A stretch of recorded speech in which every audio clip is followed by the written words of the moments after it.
ఈరోజు రాష్ట్రంలో ఏ పంటకు గిట్టుబాటు ధర రాని పరిస్థితిలో రైతు ఈరోజు వ్యవసాయం చేస్తూ ఉన్నాడు.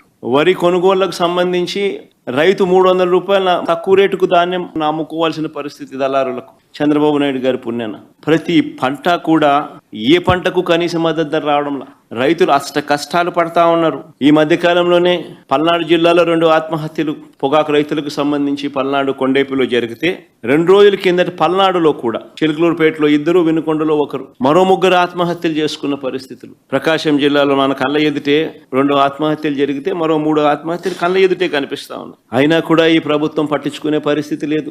అయినా కూడా రైతులకు తోడుగా నిలబడే కార్యక్రమం అంతకన్నా జరగడం లేదు. ప్రజల సమస్యల పట్ల ఎవరైనా కూడా గొంతు విప్పితే చాలు చంద్రబాబు నాయుడు గారు నోట్లో నుంచి వచ్చే మాటలు ఏ స్థాయిలో ఉన్నాయనంటే భూస్థాపితం చేస్తాడట. ఒక ముఖ్యమంత్రి స్థానంలో కూర్చొని ఉన్న వ్యక్తి ఒక టీవీ ఇంటర్వ్యూలో మాట్లాడుతూ ప్రతిపక్షాన్ని భూస్థాపితం చేస్తాడంట, ప్రతిపక్ష నాయకుడిని. ఆ ఎల్లో మీడియాకి సంబంధించిన ఓనర్, ఆ టీవీ ఓనర్ ఒకడు అడుగుతాడు ఎప్పుడు భూస్థాపితం చేస్తామని. ఈయన అదిగో మొదలు పెట్టేశాను, చేస్తా ఉన్నాను, త్వరలోనే చేసేస్తాను ఈయన అంటాడు. ఈ వయసులో రెడ్ బుక్ రాజ్యాంగ పాలన ఏమిటి, ఈ బెదిరింపులేమిటి, వాడిని తొక్కుతా వీడిని తొక్కుతా అన్న మాటలేమిటి? ఇచ్చిన అధికారంతో ప్రజలకు మంచి చేయడానికి పోయి, మంచి చేయాల్సింది పోయి, ఇచ్చిన హామీలను నెరవేర్చాల్సిన బాధ్యతను పక్కన పెట్టి అబద్ధాలతో మోసాలతో పరిపాలన చేస్తూ వాటి గురించి ఎవరైనా ప్రశ్నిస్తే భూస్థాపితం చేస్తాను అనే మాటలు మాట్లాడుతూ ఉన్నాడు ఈ వ్యక్తి.